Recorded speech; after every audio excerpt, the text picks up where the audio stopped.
So when you say abrogate, you mean that he's not changing, he has a will, and he changes the will, but he doesn't actually change. He doesn't change. He doesn't change. We don't say he changes the will. He now, his will is different. And by becoming different, the will is now if the will, if God could not choose X over Y and Y over X, then he doesn't have a will. Then he has no will. Yeah. In order for God to have a will, you're saying there must be a choice. Means that there has to be a choice. Yeah. And he has to be able to exercise that choice. Right. Yeah. Otherwise, God becomes like a sun and the rays. That the rays become like the creation and everything, and he has no choice. So the sun is like an inanimate thing. It's non-thinking, non-cognitive. You're saying that a choice, non-willing. A choice in itself is abrogation. No, all I'm saying is this: because I asked you two questions. There's the rational aspect, and then there's the sexual aspect. The rational aspect, I'm saying, it's not inconceivable that God should abrogate, because abrogating would fall into the same category as creation ex nihilo, because it just means that something is X at one time, or God's will on subject A is X, and God's will on the same subject is B at maybe a different time, and that changing will is necessary for him to have a will. If God cannot, it's not changing his mind. It's now choosing X over Y or Y over X. If God does not permanently have the ability to choose X over Y or Y over X, that means God is a non-willing God. And if he can't do that in the category of laws, that makes him impotent. So in that sense, that's why I would say it's blasphemy. If we say that God cannot will to change laws X to Y or Y to Z, then that's blasphemous. Because and of course you don't hold this as an authority, but I do. In Hosea, it says, Ani el v'lo ish v'lo mishaneh, something like that. It says he doesn't change. No, we agree that it doesn't change, but we're saying this is not change. So you're saying that changing the will, but you don't want to call it that. If you don't have, making the will different is not considered the ability of God to choose X over Y and Y over X. If he doesn't have that, by the way, sorry to say, Maimonides accepted that. Have you read the Guide to the Perplexed? No, I haven't. All right, so he establishes the will through particularization, and he establishes it through the same arguments as the Ash'aris, by the way. And so I think this is what you're saying here is unfounded in Judaism, because the major scholars of Judaism, like Maimonides, in his Guide to the Perplexed, they accept that God has will, and they accept creation ex nihilo, and they accept what that will means. Right. So no, there's no doubt that my interpretation of Judaism here is clearer than yours. Well, because I'm quoting you the authority. I don't think anyone has said anything different. God has will, and what is will? The ability to choose X over Y. Right. If you don't have that, then you don't have will. Right. And so, if the law can, if you can't change the law effectively, or make a law that's more applicable in time X than it is to time Y, that means you're impotent to be able to do so. That means you're making God into an impotent God. Right.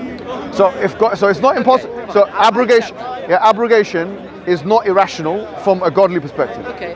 All right, beautiful. Now, second, so we've already accepted A. So if it's not rationally unacceptable, and textually we've said it solves your problems, then I would say abrogation is the missing key that you are basically foregoing at this point, which you need to think about.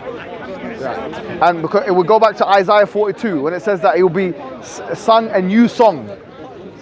Yeah, in I think 42:10. Yeah. It says, "Sing to the mountaintops a new song." Yes. And if you read it in the Hebrew, you'll find that it's talking about what? So what's the word for new song here? A new hit. Yes, which means a new song. Beautiful. What does that new song mean? Why is it a new song? Because it's a song that has not yet been sung. Beautiful. And that's what we say it's the last of the songs. Allahu Akbar. And that's what we say the Quran is. The last of the songs. That's a law book. No, but it's a new song. It's a prophet that's going to come. And he's going to... No, it doesn't say a new song is not a prophet. No, hold on. It says sing to them a new song. Okay? And when it says sing to them a new song, yeah? What is he? First of all, if you read from the beginning, what is he talking about? We're talking about a prophet that's going to come on the end of times, correct? Well, It's going to come to the Arabs. So we're doing Isaiah 42 now. Just very quickly before we do Isaiah 42, right? I just want to answer another question you raised earlier that I haven't yet answered, right? And that's about the Ibn Ezra, because I don't want to completely forget about it, because you did bring that up. And I do want to bring to. Which problem is it? Because in the Ibn Ezra, so I looked through the entire thing you quoted, he says, in reality, and this is the bit you did say, in reality all questions are removed by scriptures first stating that God did prove Abraham, i.e. God did not change his mind. He never intended for Abraham to sacrifice Isaac. The reason God tested Abraham was in order to reward him for his willingness to sacrifice his son in obedience to his will, right? We're now saying that God, who is all-knowing, tested Abraham. He had earlier insisted that prove is to be taken literally. Now we're explaining why. It's simply alluding to the meaning of for what I know, right? So even Ibn Ezra does not say that in regards to Genesis chapter 22 that God was changing his mind. No. I didn't say that. He said that either. I'm saying that he had one. Ibn Ezra says, in the quote that I quoted, was that Ibn Ezra stating that those who say that the command has changed, that's false. Because other Agadic scholars and commentators and sages, they would say that actually what happened was, it's not like what you said, exactly what you said. It's a clarification, all that kind of thing. Ibn Ezra is saying he doesn't buy that. So in other words, he didn't change his mind. No one's saying he changes his mind like that. What we're saying is Ibn Ezra is saying that explanation of clarification, that's not a sufficient one. Right. Instead, what is clear is that there was command 1, which is that go and kill your son. Command 2, which is no, sacrifice the ram instead. Right. These are 2 separate commands, which means abrogation. That's exactly what abrogation means. Command 2 has abrogated command 1. You see? So if God can do it with Abraham, he could do it with Muhammad. That's what we're saying. So now if you go to Isaiah 42, you'll find that. Okay, so Isaiah 42. Let's go through it then. Okay, we'll start from verse 1, shall we? Go ahead. This is my servant whom I uphold. Okay, great. So right now we're talking about a servant, and of course that's going to be a point of contention. My chosen one, in whom I delight. What's the Hebrew word? Abdi. Abdi, yeah. So Abdi in Arabic. So Abdi, the Prophet is called Abdullah, which is that he is the servant of God, just to let you know. Yeah. Okay, in Isaiah 41 verse 1. Yeah, I don't need it anymore. Thank you, my friend. I'll see you later, yeah? Big shout out to Imran for letting us use his phone. Thank you very much. Thank you, my friend. In Isaiah 41 verses 8 and 9. Now, why did you jump? Just go through 2, 3. Because you brought up the Abdullah thing. I wasn't gonna. No, just keep going. Later. Keep going. Okay, fine. So I'll deal with the Abdullah thing later. Okay. This is my servant whom I uphold, my chosen one in whom I delight. The Mustafa. So in this, what's the khiyar? What's the word? Bikhiri. So Bikhiri here, the Mukhtar is one of the Arabic words which comes from the same Arabic, the root, which is the khat and the, what do you call it? The resh. For us, with the kha and ra. So it's So we have the Arabic transition will be Mukhtar, al-Mukhtar, which is the words that are used with the Prophet Muhammad. Just to let you know, keep going. Okay. In whom I delight, I have put my spirit upon him. He shall teach the true way to the nations. He shall not cry out or shout aloud, or make his voice heard in the streets. He shall not break even a bruised reed, or snuff out even a dim wick. He's not going to do any damage to anyone at all. No, it doesn't say that, because you can continue reading. He's going to come out and fight. But anyway, keep going. He shall bring forth the true way. He shall not go dim or be bruised, till he's established the true way on earth, and the coastlands shall await his teaching. All right, true way on earth. Yes. So this is not going to be a localized teaching to who? It's not going to be a localized teaching to the children of Israel. It's going to be on the whole earth. Keep going. Keep going. Yes. Next part of the chapter. Because please. If you look in the way it's written, there's a paragraph break. No problem. Next paragraph. Yep. Thus said God the Lord, who created the heavens and stretched them out, who spread out the earth and what it brings forth, beautiful, who gave breath to the people upon it, and life to those who walk thereon. Excellent. I, the Lord in my grace, have summoned you. Who's you? And I have grasped you by the hand. I created you and appointed you. So who's you? A covenant people, a light of nations. So we now know who's talking to. Keep going. Opening eyes deprived of light. Yeah, and this, by the way, this is a verse in the Quran. You know, the fact that the prophet that's mentioned in the old in the يَجِدُونَهُ مَكْتُوبًا عِنْدَهُمْ فِي التَّوْرَاةِ وَالْإِنْجِيلِ, that he's going to be if you look at the whole verse, it's that he will be bringing people to. Actually, let me read the verse for you. Yeah, can I read the verse for you? Sure. Because I think it will be pertinent quite here. Yeah.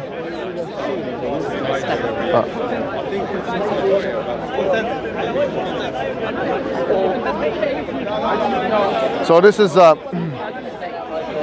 الذين يتبعون الرسول النبي الأمي.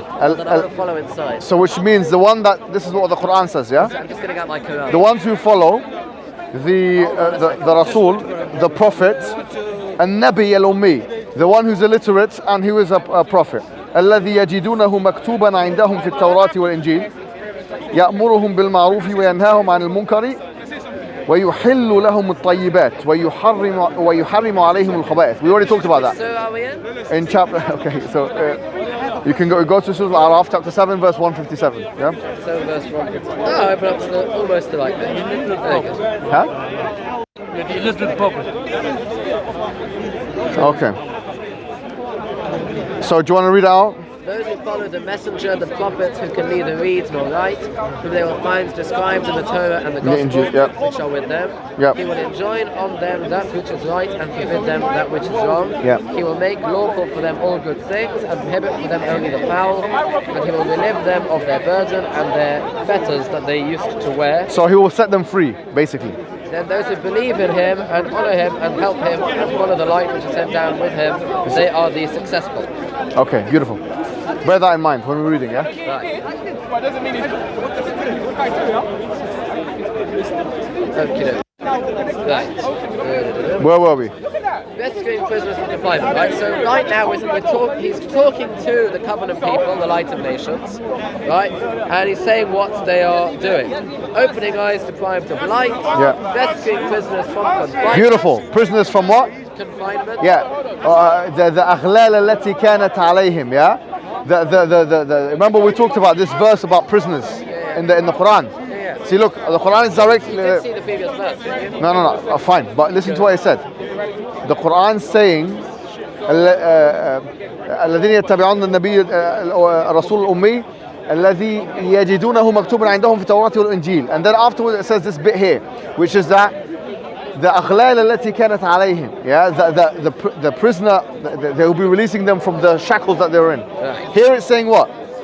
Here it's saying rescuing prisoners from confinement. Khalas, which means that they'll be setting them free. Is there a parallel or not? I mean, for sure there's a parallel. Beautiful. Keep going. But in context, we see who's doing this: the covenant people. Keep going. Okay. Keep reading. You heard that? Yes. Say that again. You know what I said? Say it again.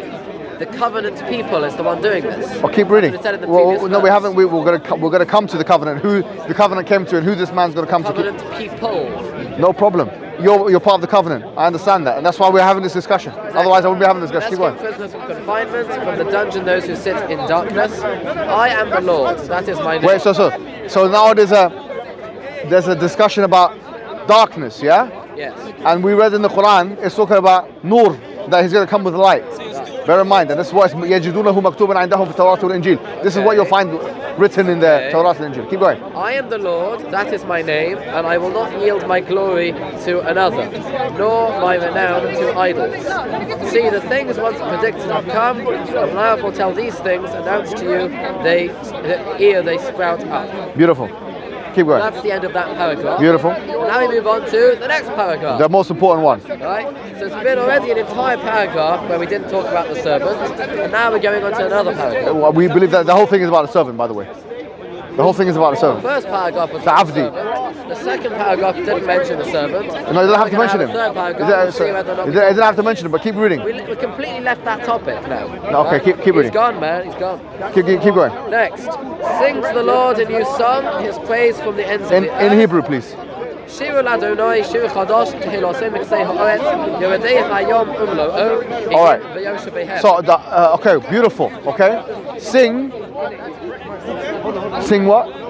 A new song. Sing a new song, which is what? Shir Chadash. Okay, and what's that talking about? What new song is it? It doesn't say. Okay, what do you think it means? If it's a new prophet coming, what song is he going to be singing? Oprah? No. What are you going to be singing? A song of praise to God. Beautiful. Okay, so is this going to be revealed or not? It doesn't say. All right, but if it's a prophet, This is a This is not saying a prophet's going to sing a song. Hold on. This is a command Hold to on. the following people. The following people to sing. Hold on. This prophet that's going to come. Okay, hold on, Josh. This prophet that's going to come is going to sing a new song to the. Doesn't say that. Okay, well it says sing to the people a new song. Who's he talking about? It doesn't say sing to the people a new song. Sing a new song. What does it say? Sing a new song as people as follows. Because obviously sing is in the imperative, but now we're going to. We've already said it was going to go for the ha'aretz. It's going to go to the world. The ha'aretz. Are the people Doesn't that say that? who are going to be singing this song, his praise in the ends of the earth? Which is what? Something ha'aretz. What does it say? You said it?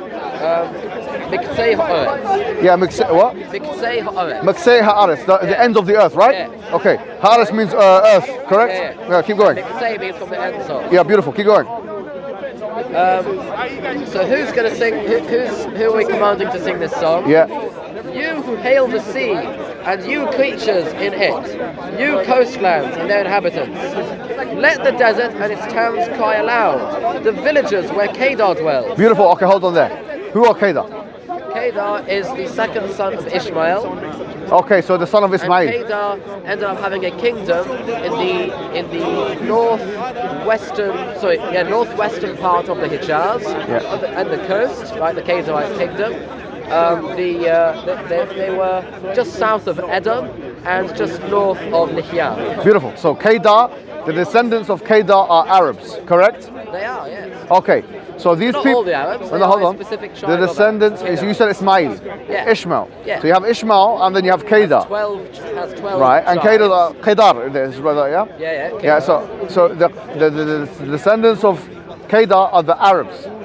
Yeah. So this song will be sung. But not all of the Arabs, remember? No There problem, are it will 11 include other that. brothers. No, Yes. the Arabs will definitely included, not the Jews, correct? Yeah. Wait, not the Jews, yeah? That's for sure. For sure, not the Jews, the Arabs, yeah? Yeah. Okay, so the Kedarite. So this new prophet gonna come, sing a new song. Doesn't say that. It doesn't say that, no? Doesn't say that the prophet is going to come and sing a So song. he's singing? These people, What are they singing for? Why are they singing? they're singing about God's praise from the end of the earth. Why? What's doesn't- going to come to them to say? So you're, it doesn't Joshua, say it either. this is disingenuous. No, it's not. No, it's I'm reading in the text. No, totally disingenuous. We started with the Abdi, yeah, the Abdi, the Mukhtar, the this, the that, all those things. And you're saying it's disconnected from the rest of it. That's what you're saying. There was the first paragraph. Doesn't matter if it's a different That's not paragraph. connected to the second You're saying paragraph, these. Which is not connected to the third paragraph. So you're telling me that these paragraphs are all disconnected. Disconnected, but they're not running one onto the other. Right, which means that God is speaking now one thing about a prophet, then he's talking about something else, and then he's talking about three different subjects. God Nothing. assumes that the servant in the first paragraph was in fact a servant, so was in fact a prophet. By the to way, begin with. sorry to say, who from the Midrashim agreed with you? Who from the Midrashim? Yeah. Who from your book said that? Rashi says that. No, he doesn't. You just made that up. Rashi is talking about Talmud. Midrashim. I didn't say. No. I Rashi. haven't gone through the Midrashim. You just made that up, brother. Because Rashi does. Listen, you made that up because I know you made that up. You know why I know you made that up? Right. Because Rashi doesn't talk about the Midrashim like this. Rashi is a Talmudic exegete. Always brings No. Midrashim. Yes, he does. No. He doesn't bring it. On the very first verse of the No. Torah, he brings a Midrash. No. He's constantly bringing Midrashim. What did he say? Tell me what Rashi said. He says that the servant is Israel. No. So he says that there is a servant, right? Yes. There's two opinions, major opinions, yeah? One is that it was Isaiah himself. Yes. And then there's Israel as well, yeah? Yes. Okay, so, but they see that there's a continuation. What you're saying is that there's dislocation. What I'm saying is that your idea of dislocation is not in the Agada, it's not in the Agada, it's not in the Midrashim. You've made that up. And what does the Midrash say? Enlighten me. Every single that I've read, every single one of them sees it, like I've said, as one continuous prose, but then it attributes that prophecy is to Isaiah himself. It says it's talking about Isaiah. For example, About the song. about this whole thing. No, but about the song. The Abdi. No, hold on. No, I'm going to say this. Yeah. If you bring me one person, one rabbi, one of the... Get it out. That says the song... Let's get it out. 6 o'clock. Can we get it out? Do you want to get it out? How long is this going to take? Because, Let's do it next week. Let's do this next okay, week. part 3 next Part week. 3. Because what I'm going to show you is that from what you're doing now is disingenuous. I have to say, Josh, it's unexpected because you're usually quite authentic. But from what I've read, the midrashim scholars, they don't dislocate it the way you have. You've dislocated paragraph 1 from paragraph 2 and paragraph 3. That's not the way of the midrashim. That's not the way of the midrashim. You're going to be long? No, we're going now. Okay. We'll continue next week. But what I want you to end with is this. We're talking about someone who's going to come to the people of Kedar, the Arabs. And when you continue reading, you'll see what kind of things he done. We saw how connected the verse in the Quran in chapter 7, 157 is to the attributes that are mentioned there. And even the same kinds of words that are being used to describe the Prophet in the Arabic is almost identical to the same kind of words that are used in the Hebrew. So like abd and so on, yeah? Well, you don't have a bet, do you? Or you have bet, yeah, you do have it. Anyway, we'll see you next week. So the homework is, for both of us, we go to the Midrashim, or whenever it is next week, week after, we'll go to the Midrashim and we look at what your scholars have said about it. As I said before, from my understanding, they don't disconnect it, but they attribute that prophecy to someone like Isaiah. That's my understanding, but we can go and check and see. Alright, then. We'll Josh, see you next if this week. big guy's bothering you, let me speak to him. It's been a pleasure, yeah? Okay, Thank you very much. next week, part 3. Yeah. Ali Dawa, I got in contact with Ali to get your... to get your... I'll give it to him. To him. Yeah, because I had some busy, I was busy. Just give me a number now. Oh, A lot easier. yeah. I'm just typing it. Oh, no. Is that a Nokia? I've seen that in a while. Yeah, I'm about to go. Let's go. You guys been a long time. Anyone able to take them? I can't see you. Say nothing.